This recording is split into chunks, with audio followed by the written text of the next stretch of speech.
Alexa's POV. Wow, so ganito pala sila kapag may transaksyong gagawin. Lahat planado at detalyado. Tahimik lang ako nakikinig at nakamasid sa kanila habang nagsasalita si Liam sa harap. Hindi ko akalain ang 5 kasama ko ngayon sa loob ng conference room na ito ay malalakas at magagaling. At mas nagulat ako kina Rose at Giselle ay miyembro ng Black Organization. Sa totoo lang, wala sana akong balak sumama sa transaksyon nila Habi dahil gusto ko munang magsanay ng magsanay para mas lumakas. Kaso pag nag-iisip na ako ng mga babaeng binili na Suzuki na yon ay kumukulong dugo ko. Babae ako at may kapatid na babae. May mga kaibigan na babae. Hindi ko maatim na binibenta sila sa mga sindikato o matatandang mayaman at gagawin silang parausan. Akala ko pa naman kahit papaano ay may bait ang Suzuki na yun pala nasa lubang kulo. Matapos ng meeting nila ay lumabas na sila Liam. May binigay na kanya-kanyang trabaho ang asawa ko sa kanila. Habang kami naman ay naiwan pa rin dito sa loob ng conference room. Read this wife, biglang sambit ni Habi at abot sa akin isang folder. Kinuha ko naman yun sa kabinuklat para tignan. Nangunot ang noo ko nang makitang details ito nila Liam. Nagtataka akong bumaling kay Habi. Bakit mo binigay sa akin to Habi? Anong gagawin ko sa profiles nila? Nagtataka kong tanong. That's their background. Basahin mo para alam mo kung anong mga kaya nilang gawin. Silang 4 ang magagaling na miyembro ng Black Organization at ang pinagkakatiwalaan ko ng lubos. And of course, my friends. Oh, I get it. Tumango ako saka sinimulang basahin ang profiles nila. Liam Abad, second best and feared member of the Black Organization. Good at tactics and plans. Good at fighting. Good at using guns and kunai. Mastered combat skills. Good at bombs and can defuse any type of bomb. Wow, sabi na magaling talaga si Liam eh. Hindi siya magiging second kung wala lang. Saka feeling ko talaga kaya niya ako matalo nung nag-sparring kami. Hindi lang niya masyadong sineryoso dahil asawa kong kaibigan nila. Gusto kong malaman mo kung saan ba sila magagaling dahil from now on, you are part of the Black Organization, wife. And you are the queen. My queen. Gulat akong napaangat ng tingin dahil sa huling sinabi ni Habi. What? Part of the organization? Are you serious, Habi? Wala pa ako sa kalingkingan nila Liam. Bakit kailangan kasali ako? Dahil asawa kita. And I know kaya mo silang higitan. May tinatago kang galing wife, ramdam at nakikita ko yun. Isa pa, malaking tiwala ko sa'yo. So please, be my queen and help me lead the Black Organization. I know it will be good when I am with you. So please, sabay nating pamunuan ang organisasyong binuo ng magulang ko at ni Lolo. Samahan mo akong tumulong at panatilihin ang kaayusan sa underground. Nagsusumamong sabi niya. Wala naman sigurong masama, hindi ba? Asawa ko siya. Bago ako dumating sa buhay niya ay ito na ang kanyang buhay. Saka sabi ko nga sa kanya, hindi ko siya iiwan at susuportahan ko siya sa lahat. Hindi naman masamang kanyang hangarin. Isa pa gusto ko ring tumulong. Tinaas kong isang kamay saka hinaplos ang kanyang perpektong muka. Saka ngumiti. Kung yan ang gusto mo, Habi, handa akong tulungan ka at samahan sa lahat. Napangiti naman ito. Thank you, wife. Ikaw nang reyna ng ating organisasyon. At ikaw ang aking hari. I love you. I love you too, wife. Pumikit ako nang maramdaman ng pagdampi ng kanyang labi sa akin. Handa akong samahan siya sa lahat. Matapos ang isang matamis na halik ay binalik ko ng atensyon sa aking binabasa. Mark Ventura, third member of the organization. Smart, good deceiving people and communicating. Good at fighting, good at using guns and katana and the best hacker in the group. Wow, hacker si Mark. Ang galing naman. Magpapaturo nga ako sa kanya.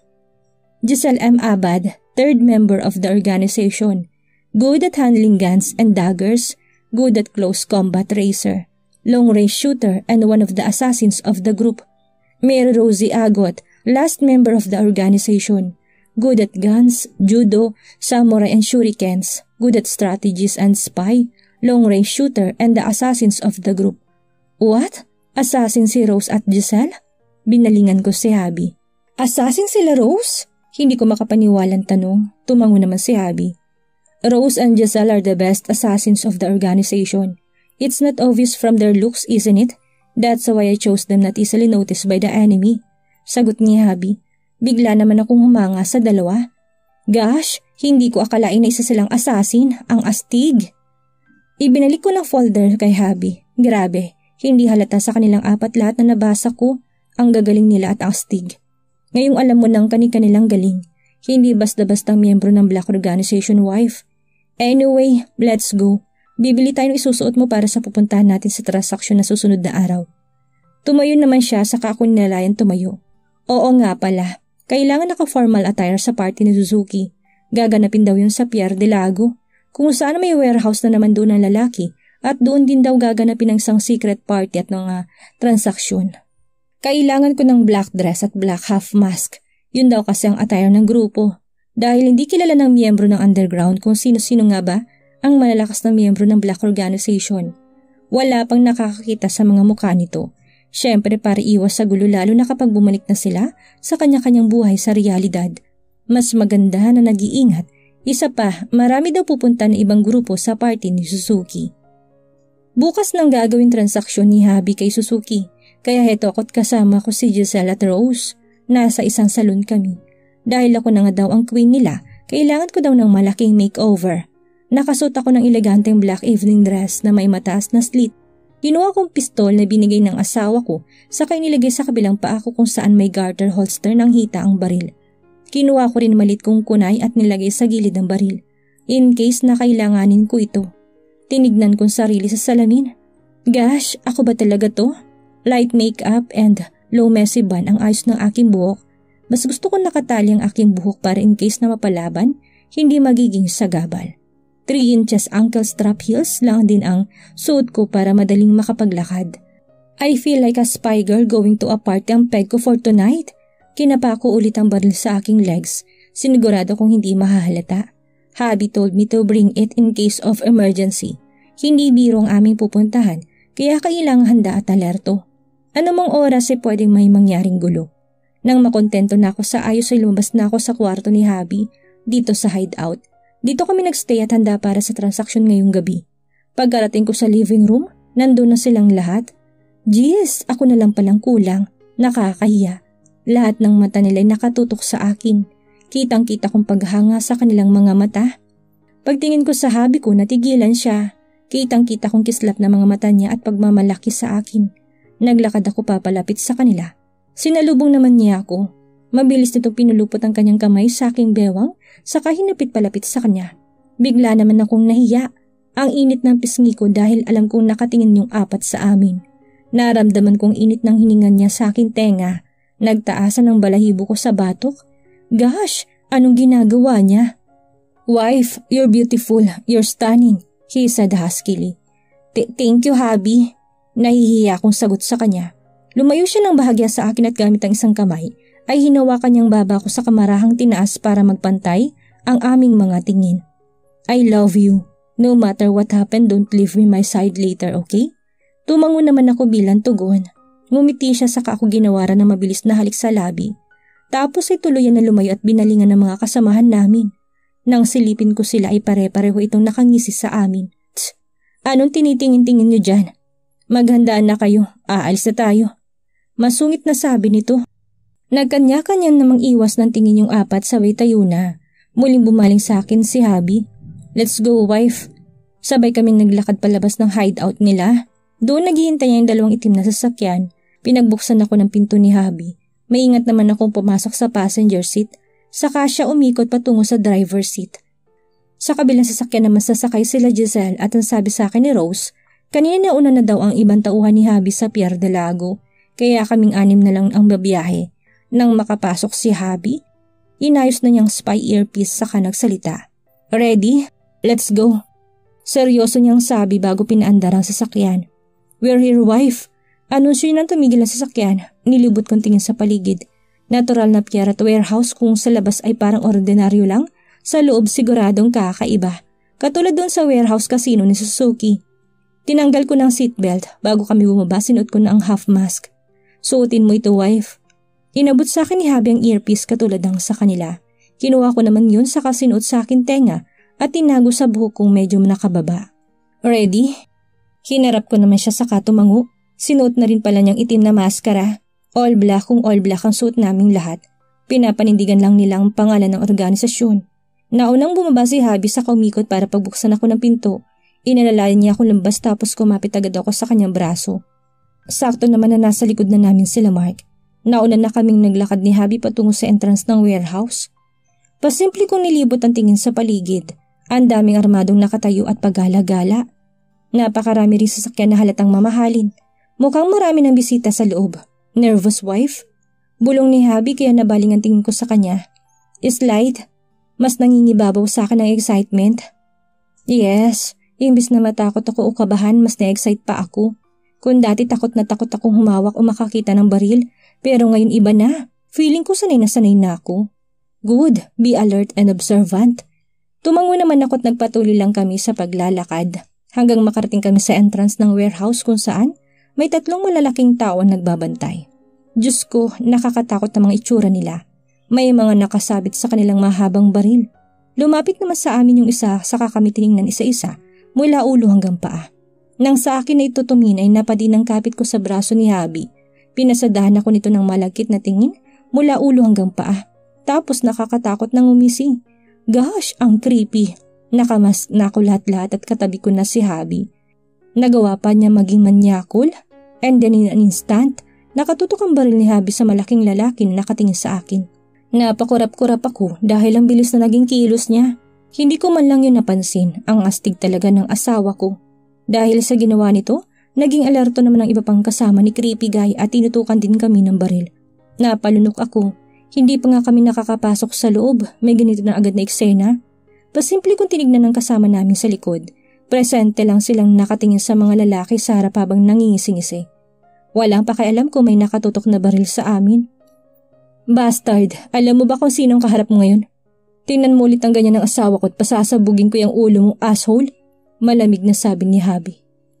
Liam, tawag nito kay Liam. Mukhang alam naman agad ng lalaking ibig sabihin ng pagtawag ni Habi sa kanya. May inilabas sa kanyang suit si Liam na red and black card sa kaseryosong lumapit sa lalaking kaharap namin. Read this moron para malaman mo kung sino bang nasa harap nyo. Malamig na tura ni Liam. Hindi ito umalis sa kanyang pwesto at hinintay lang na maging reaksyon ni Big Guy. Binasa ng lalaki ang card sa kanalaki ang matang tumingin kay Jovan. Bigla itong nanginig at parang nakakita ng multo. Bigla itong yumuko bilang paggalang. Sorry King. Nauutal na sambit ng Big Guy. Pati ang mga kasama niya ay nagulat at naging tensyonado. Binaba na rin nilang kanilang baril saka kami binigyan ng daan papasok. Wow, that was so cool King. Tamimi ang gago. Natatawang saad ni Mark na nakapasok na kami sa loob. Gosh, nakamaskara na nga si Sisi, minamanyak pa ng hudyo na yon. Kapangit naman. Segunda naman ni Rose na partner ngayon ni Mark. Kung wala lang kaming transaksyon ngayon at simpleng party lang ito, baka nasipa ko na sa mukha yun. Hindi ko lang ginawa dahil baka magkagulo. Akala ko talaga magkakaaberya pa eh. Naku, kung hindi sirang plano namin, masasayang lahat ng pinaghirapan. Buti na lang takot ang mga yun kay Habi.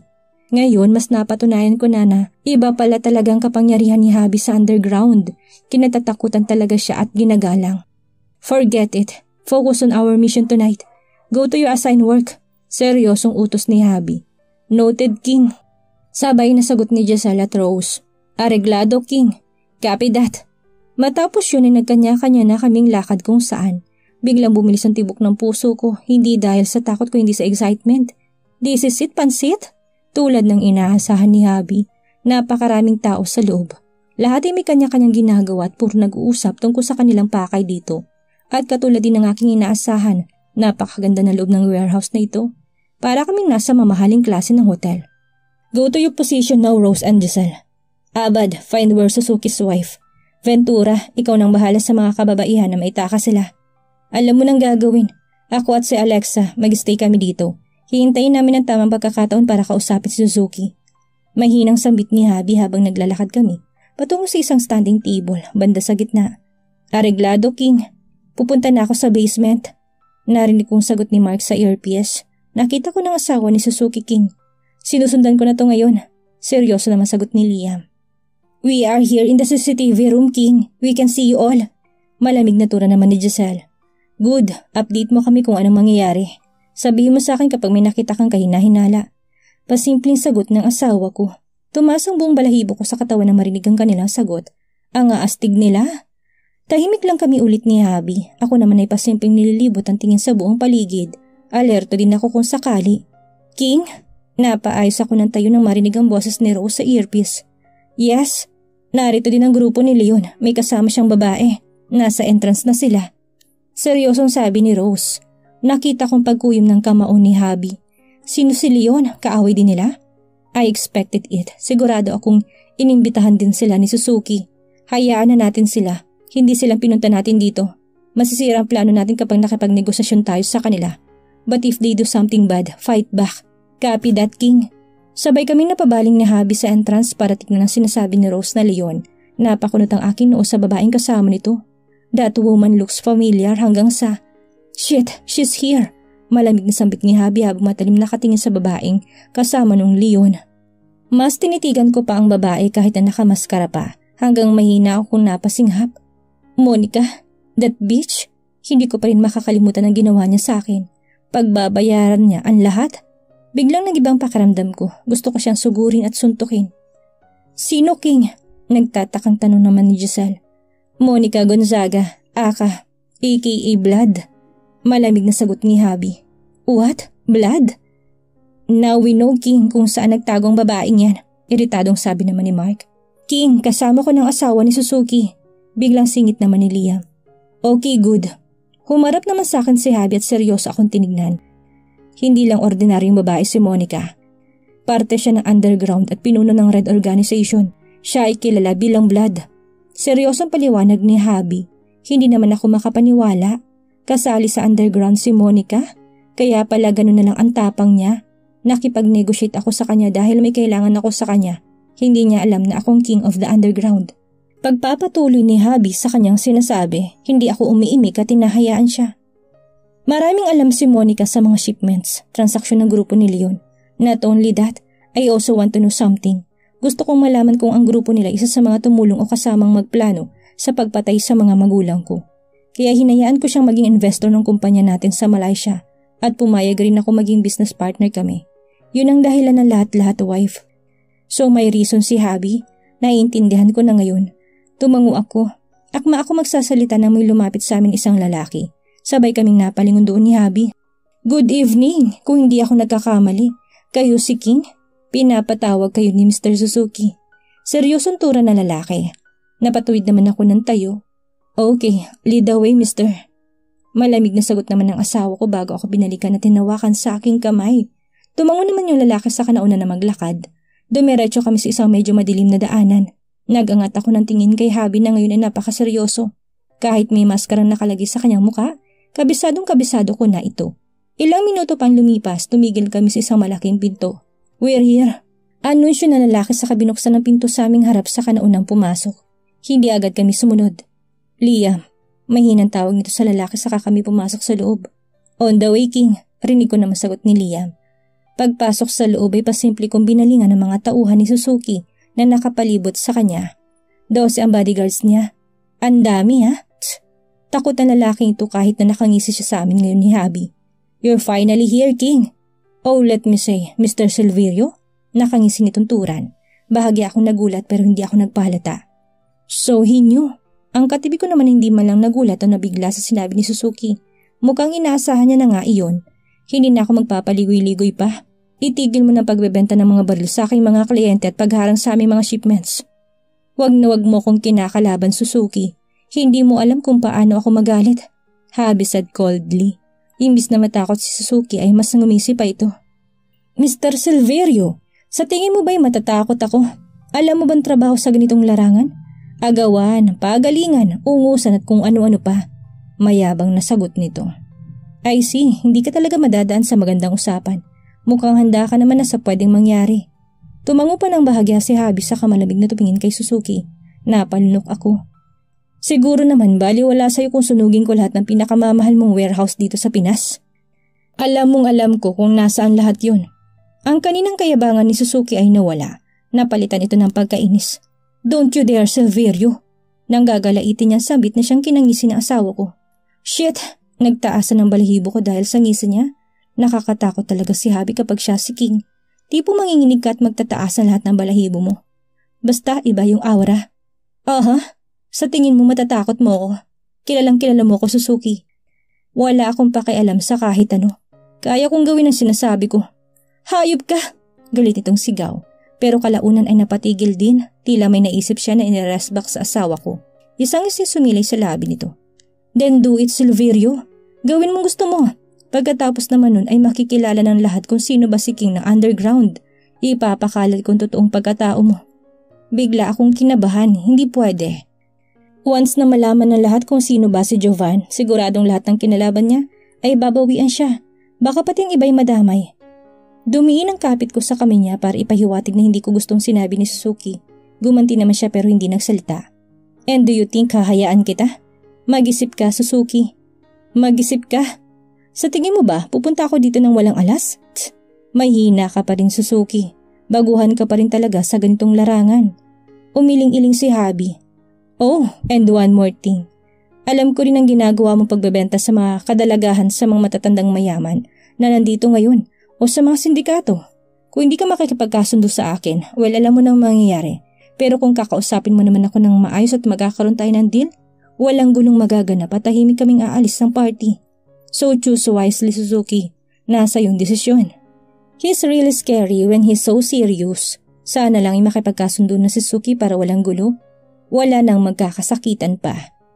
Alam mo rin palang tungkol sa mga kababaihan. How about this, Silverio?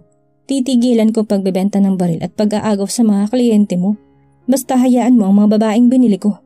Labas ka na sa usapan na yun. No. Gusto kong pakawalan mo ang mga babae. At tigilan mo rin na kalabanin ako. Pagak na natawa si Suzuki, tapos ay matalim na tumingin sa amin. Abusado ka naman, Silverio. Pati ang trabaho ko pinapakailaman mo. Mamili ka lang sa sinasabi ko sa'yo. King, we're here. Biglang pagsasalita ni Liam si Earpiece. Then mamili ka rin, Suzuki. Ang deal ko sa'yo o siya. Pagkasabi nun ni Habi ay siyang bukas ng pinto sa aming likod kaya lahat kami napabaling dun. Pumasok si Liam habang may hila-hilang babaeng nakatali at piring. Nang tumigil sila sa gilid namin ay tinutukan yung baril na hawak ni Habi. Naalerto ang lahat kaya tinutukan nila kami ng baril pero hindi man lang natakot ang kasama ko. Iba talagang tapang nila. Pasimple ko namang hinawakan ng baril sa aking hita. Naging alerto na rin ako sa pwedeng kalabasan na nangyayaring ito. Nang bumaling ako kay Suzuki ay nakamaang ito at hindi makapaniwalang nakatingin sa babaeng hawak ni Liam. Sa tingin mo, hindi ko malalaman na may asawa ka na? Ngayon pumili ka. Bilisan mo kasi naiinip na ako. Seryosong tura ni Habi. Napakurap-kurap naman ang damuhong Suzuki at tila nakabalik na sa wisyo sa kagalit na binilingan si Habi. Hayop ka, pakawalan mong asawa ko. Then mamili ka. Yun lang naman ang hinihintay ko kanina pa. Nang gagalaitin na nagpabalik-balik ang tingin sa kanyang asawa ni Suzuki, saka sa amin. Fine, titigilan ko ng pagbebenta ng baril at pakakawalan ko ng mga... Napatili kami ng babaeng hawak ni Liam na bigla may sumabog sa labas ng kwartong ito. Tapos isang makapal na usok ang bumalot sa loob ng kwarto. Mabilis naman akong nahila ni Habi sa gilid habang nakatago ako sa kanyang bisig. Shit! What is happening, Giselle? Galit na sigaw ni Habi. I'm so sorry, King. Hindi agad namin napansin ang kalaban na pumunta sa kwarto nyo. Napalaban kami ni Rose. Paliwanag naman ito. Now what? Anong update? Ilan ang kalaban? Wait, King. Wala kami makita dahil sobrang kapal ng usok. Shit! Let's get out of here. Sabay hila niya sa akin. Mark! What's the update? Nagawa mo ba? Nailigtas mo bang mga babae? Mission accomplished, King. Nakasakay na sila sa sakyan kung saan kasama ng mga ito ng mga tauhan natin at papaalis na sila ngayon. Good. Para akong nabunutan ng tinik dahil sa sinabi ni Mark. Finally, nakalaya na rin ang mga babae. Sana hindi na sila makabalik sa ganitong klaseng lugar. Sana hindi sila magkaroon ng trauma. Hindi ko alam kung saan parte kami ng kwarto dahil sobrang kapal pa rin ang usok. Hanggang sa may bigla ang sumugod sa aming harapan. Kaya nabitawan ako ni Habi. Shit! Habi! Pupuntahan ko sana siya kaso may isang lalaking humarang sa akin. Wala akong nagawa kung hindi harapin ito at kalabanin. Pumwesto ko tinintay siyang lumapit. Pinalakas ko rin ang aking pandama at naging alerto. Nang sumugod ang lalaki agad ko siyang binigyan ng malakas sa sipa sa mukha. Hindi ko sinayang ang pagkakataon at sinunod ko ang kanyang iniingatang itlog na may lipit ito sa sakit. Bumuelo at inaperkat ko siya. Bumulagta ito sa sahig. Hindi pa ako nakontento. Sinipa ko ulit na malakas ang kanyang alaga. Sinigurado ko talagang hindi siya makakatayo at masusundan ako. Tumakbo na ako palabas ng kwartong iyon dahil nakita ko na ang pinto. Humawak ako sa aking tenga para sana tanungin si Habi kung nasaan. Kaso shit, wala ang earpiece ko. Nahulog ko ata kanina. Hindi pa ata maayos ang pagkakalagi ko sa tenga. Ngayon paano na? Sunod-sunod ang narinig kong putukan ng baril. Wala akong choice. May nakita akong baril sa lapag kaya yun na muna ang kinuha ko. Chinek ko ang balat, puno pa naman. Good! Ilang sandali pa may sumabog ulit sa loob kaya nahintakutan akong binalik ang tingin sa loob kung saan punong-puno ng usok pati ang daanan. Habi! Mahina kong usal. Nanggigilid ang luha ko at mga hakbang ako papasok sa loob ng marinig kong boses nito hindi kalayuan sa akin. Shit wife! Let me go Liam! Nasa loob ang asawa ko! Akmang sisigaw na sana ako pabalik na biglang may humila sa akin. Gulat ako na patingin dito takmang babarilin siya nang magsalita ito. Relax Queen, it's me.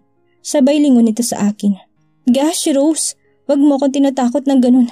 Buti na lang hindi kita nabaril. Sorry Queen, kailangan na nating makaalis dito dahil napakaraming mga tauhan ni Suzuki. Napupunta doon pati na rin ang iba pang grupo. Nanlaki ang mga mata ko. Kung ganun, hindi dapat tayo umalis doon dahil marami palang kalaban. Paano na lang sila Liam at Habi? Dapat tinulungan natin sila. Maaga pong sabi. Don't worry about them. Kayang-kaya nila King yun. Saka pupunta na doon ang mga tauhan natin. Ang importante malayo kita at walang mangyaring masama sa'yo. Sa bagay si Habi yun. Alam kong hindi siya mapapahamak. May bigla akong naalala. Sandali ang earpiece mo. Tanungin natin kung nasaan sila. Kung okay lang ba si Habi. I'm sorry Queen. Pero nawala ko rin kaninang earpiece ko nang makipagbuno ako sa kalaban. Parehas tayong tatlo nila Giselle na wala ng earpiece kaya hindi natin sila masasabihan. Nalungkot naman ako. Sana ayos lang sila Habi. Parehas kami napatigil ni Rose na may dalawang lalaking sumalubong sa amin at may hawak na baril at nakatutok sa amin. Hindi naman nagpatalo ang kasama ko at tinutukan rin ito ng baril ang mga nasa harap namin. Hindi rin ako nagpatalo. Seryoso kong tinaas ang baril na hawak. Saan kayo pupunta ha? Tatakas kayo? It's obvious moron. Gigil na sigaw ni Rose. Abat matapang ka. Mabilis akong sinulyapan ito sa kabahagyan tumango na gets ko naman ang gusto niyang iparating. Mabilis kaming yumuko sa kasabay na pinaputokan ng dalawang lalaki. Bumalagta ito sa sahig. Easy. Wala atang training ang mga ito. Let's go Queen. Kailangan na nating makalabas sa warehouse na ito. Dahil nakita namin kanina ni Giselle na tinataniman ng bomba ng grupo ni Leon ang buong lugar. Tumango ako at sabay kaming tumakbo. Papaliko na sana kami sa kabilang daan na bigla ring napabalik at napagtago sa magkabilang gilid. Maraming makakasalubong namin na tauhan ni Suzuki. Shit Queen! Haharangan ko sila tapos tumakbo ka na, okay? Diretsuhin mo lang ang daan na yan. Nandun ang CCTV room, nandun si Giselle, hinihintay ka. Nalaki naman ang mga mata ko. What? No, hindi kita iiwan dito. Hindi mo sila kaya. Tutulungan kita Rose, seryoso kong sabi. Ay, don't worry about me Queen. Kaya kong sarili ko. Remember, I'm assassin. Yakang-yaka ko ng kalaban natin. Isa pa, susunod naman ako sa'yo. Lilibangin ko lang sila. Pero, apila ko pero biglang sumeryosong mukha nito. Kapag sinabi kong tumakbo ka na Queen, tumakbo ka. Magtiwala ka lang sa amin. Pumasok tayo ng 6, lalabasin tayo ng 6 dito, okay? Ayaw ko man siyang iwan pero mas magandang sumunod na lang dahil sa aming dalawa, siya ang mas nakakaalam ng tamang gagawin dahil kabisado na niyang ganitong larangan. Okay, but please be careful. Ngumiti na ito. I will Queen. Now ready yourself. Tumango ako tumanda sa pagtakbo. Hinubad ko ng suot na heels dahil sagabal ito sa gagawin kong pagtakbo. Biglang lumabas si Rose sa pinagtataguan at pinaulanan ng balang mga lalaking patungo sa gawin namin. Now run Queen! Run as far as you can! Ginawa ko naman ang sinabi niya. Saka tumakbo ng mabilis. Napapikit na lang ako ng marina sunod-sunod na ang palitan ng putok ng baril kung saan ako nang galing. Sana safe si Rose. Shit! Napatigil ako na may makasalubong na dalawang armadong lalaki. Mabilis ako nakapagtago ng barilin nila ako. Sumilip ako at nakitang papalapit sila sa akin. No choice, kailangan ko nang lumaban. Humiga ako at nagpadaos-dos papunta sa kabila at pinaulanan sila ng bala. Bumagsak naman ang mga ito. Kaya mabilis akong tumayo saka kinuha ang dalawang handgun nila. Kinuha ko rin ang aking kunay para punitin ang mahaba kong evening dress. Gosh, sayang to. Pero sa gabal kasi kapag nakipaglaban ako. Nang masira ko ng dress ay binalik ko ng kunay sa hita ko saka kinuha ang dalawang baril at dahan-dahang naglakad. Alerto ako habang maingat na naglalakad. Maraming kwarto na bukas ang nadadaanan ko kaya kailangan mag-double ingat at baka may biglang lumbas na kalaban. Hanggang isang pa ang sumalubong sa akin at mabilis akong iniwasan. Nang tingnan ko kung kanino yon ay napatiimbagang ako. Hello bitch, we meet again. Nakangising tura nito. Monica. Malamig kong tawag sa pangalan niya. Wala na itong suot na maskara at nakakagulat na kilala niya ako. Siguro nalaman na niya ngayon lang. Are you ready to die tonight? Maangas na sambit nito bago tinutok sa akin ng hawak na baril. Imbis na masinda kay ngumisi lang ako. Well, let's see kung sinong mamamatay Monica. Sagot ko saka tinutok sa kanya ang 2 baril na hawak ko. Sino kayang mananalo sa pagitan ni Monica at Alexa? Ito na kaya ang tamang oras para makaganti si Alexa sa nagawang kasalanan sa kanya ni Monica? Yan ang ating aalamin sa susunod nating kabanata.